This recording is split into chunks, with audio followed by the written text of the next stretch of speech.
Welcome back to day 2 of Wild of Eldraine spoilers, and we got a couple new really cool cards for you. Not as many as yesterday, and thank goodness because that video took forever to make, but we have a decent 13 main set cards and 18 Enchanting Tales. Let's dive right in and check those out. Starting off, we have Tattered Ratkeeper, Howling Galefang, and Virtue of Loyalty. Tattered Ratkeeper says, whenever a rat you control becomes blocked, you get +2/+2 until end of turn. I can start seeing some black and red synergy in this set, especially focused around rats, so I think that's a pretty cool mechanic. We haven't really had a rat-focused theme like this in a while, so I really like this idea. Howling Galefang is a beast with vigilance, and whenever Howling Galefang has haste, as long as you control a card in exile that has an adventure. This is actually a really cool card. I would love to draft focusing around kind of this adventure archetype, because if you can get this out there, turn 4, vigilance, 4/4 with haste, I really love that ability. And Virtue of Loyalty is another enchantment with an adventure, which says, create a 2/2 white knight creature token with vigilance. And then for 5 mana, at the beginning of your end step, put a +1/+1 counter on each creature you control, untap those creatures. I thought that first ability was pretty good, but the fact that you untap them all is insane. There's a ton of strategies that revolve around you basically just tapping all of your creatures to do a whole bunch of stuff, and this card basically just free untap every turn. This is definitely going to be worth a pretty penny. Moving on, we have Agatha's Soul Cauldron, back for seconds, and Callous Sellsword. Agatha's Soul Cauldron is 2 mana legendary artifact. You may spend mana as though it were mana of any color and activated abilities of creatures you control. Creatures you control with a +1/+1 counter on them have all activated abilities of all creature cards exiled with Agatha's Soul Cauldron. Exile target card from a graveyard. When a creature card is exiled this way, put a +1/+1 counter on a target creature you control. Agatha is a super cool card already, and this just makes her so much better. This enables her in every way. By placing counters on her, she makes all activated abilities cheaper, and being able to place counters on other creatures will give all of your stuff activated abilities. This is such a cool card, and I think I already saw it going for $30, which it should drop, but that seems pretty strong to me. Back for seconds is 2 and a black sorcery with Bargain, which remember means you have to sacrifice a token, artifact, or enchantment to get some additional value. Return up to 2 target creature cards from your graveyard to your hand. If this spell was bargained, you may put one of those cards with mana value 4 or less onto the battlefield instead of putting it in your hand. I love this card. I love playing Reanimator decks and being able to get 2 things back and placing one onto the battlefield for a token. Sure, that sounds good to me.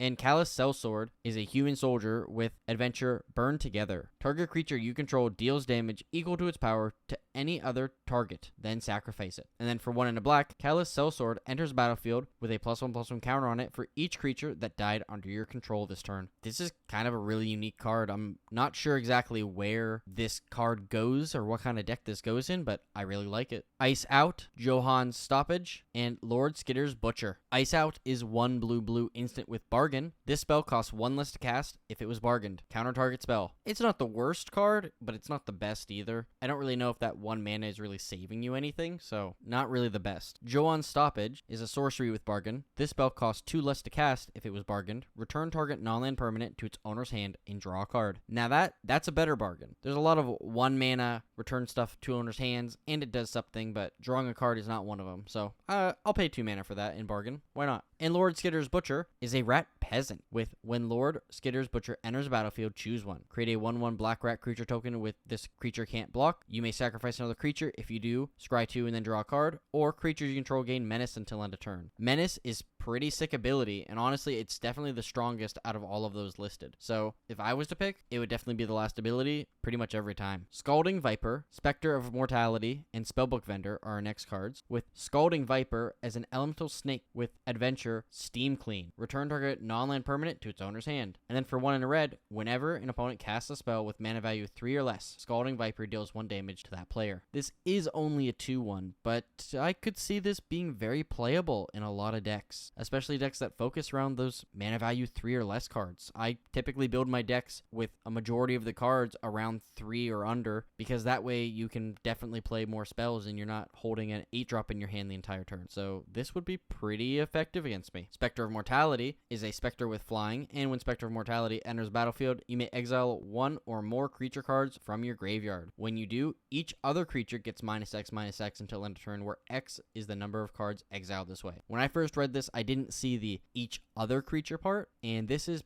pretty sick as a board wipe goes. It's a creature with flying. It can get rid of all of those things with indestructible. And yeah, it's pretty good. The only requirement is you have to have a pretty full graveyard, but if you're playing a black deck, you can pretty much guarantee you're going to have something in there. And Spellbook Vendor is a human peasant with vigilance, and at the beginning of combat on your turn, you may pay 1. When you do, create a sorcerer role token attached to a creature you control. This could be a pretty fun card. It can have some good synergy, and as the set develops more, we'll kind of see how those roles finally play out, but I think they're actually going to be pretty strong. And Stone Splitter Bolt, X in a red, instant with bargain. Stone Splitter Bolt deals X damage to target creature or planeswalker. If this spell was bargained, it deals twice X instead to that permanent instead. I would say that this is an uncommon. You can definitely deal a ton of damage to a creature or planeswalker if you bargain this spell, but you're going to be dumping a lot of mana into it. So I don't know if I'd play this in every deck, but you can definitely find a deck that this works really, really well in. Now, before we move on to the Enchanting Tales cards, if you're not subscribed to my channel, please do so. I'll be putting out a video every day of spoiler season and trying to get you a compiled list as fast as possible. Alright, now let's move on to those Enchanting Tales cards.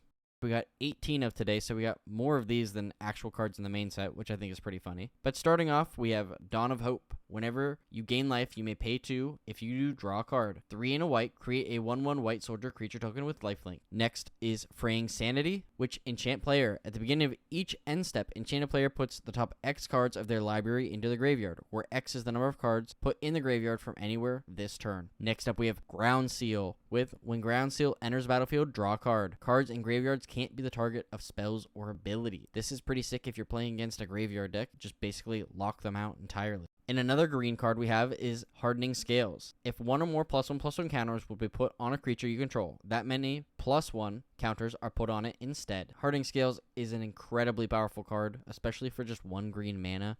I can't tell you how many times the game has just gone insane because what's an extra 1/1 every time you would place one? Well, it definitely adds up. Next is Intangible Virtue. Creatures, tokens you control get +1/+1 and have vigilance. That's pretty great. Intruder Alarm, one of my favorite blue enchantments. Creatures don't untap during their controller's untap step. Whenever a creature enters battlefield, untap all creatures. This is such a cool combo card. I love seeing it here, and I love playing it more, so I'm definitely going to have to pick up this one. Knightly Valor. Enchant creature. When Knightly Valor enters a battlefield, create a 2/2 white knight creature token with vigilance. Enchanted creature gets +2/+2 and has vigilance. Yeah, not the best one, honestly, but it's okay. And next we have Leyline of Lightning. I've never played this card, but it looks kind of fun. If Leyline of Lightning is in your opening hand, you may begin the game with it on the battlefield. Whenever you cast a spell, you may pay 1. If you do, Leyline of Lightning deals 1 damage to target player or planeswalker. There's an especially big market now for cards that deal 1 damage to a player, with cards like Gearson Starn making that now 3. That's definitely a lightning bolt then, and probably exactly where this card belongs. Next up, we have another Leyline with Leyline of the Void. If Leyline of the Void is in your opening hand, you may begin the game with it on the battlefield. If a card would be put into an opponent's graveyard from anywhere, exile it instead. Another kind of graveyard hate card. I mean, honestly, more people should play them, so this is kind of good that they're reprinting these as much. Next up is Mana Flare. When a player taps a land for mana, that player adds 1 mana of any type that land produced. I love Mana Flare. It's especially fun if you just want to go big and fast, so this is a really, really cool card and a really cool art for it. Nature's Will is next, with whenever 1 or more creatures you control deal combat damage to a player, tap all lands that player controls and untap all lands you control. This effect is